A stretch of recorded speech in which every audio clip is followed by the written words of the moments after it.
Gold doesn't shine when it is found. It shines after surviving fire. Before it becomes wealth, before it becomes jewelry, before it becomes power, gold passes through hell. Deep inside the refinery, where fire never sleeps, raw, lifeless metal enters the furnace. Over 1,000 degrees, blazing heat, molten metal flowing like liquid fire. Impurities burn away, dust turns into destiny, and what survives becomes pure gold. Paper money can be printed, digital wealth can disappear, but gold must be forged through fire, pressure, and precision. This is not just metal, this is real value. Born in heat, shaped by science, purified by fire. It starts dirty, rough, unwanted, but inside the refinery, fire reveals truth. Lies melt, impurities vanish, purity rises. Fire destroys everything, but for gold, fire is transformation. From dust to fortune, from raw earth to eternal value. This is the birth of pure gold. This is the power of the refinery.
Initiating melt cycle.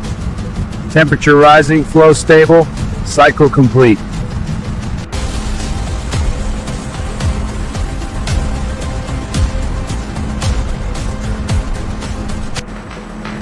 Cooling sensor stable, airflow is optimal.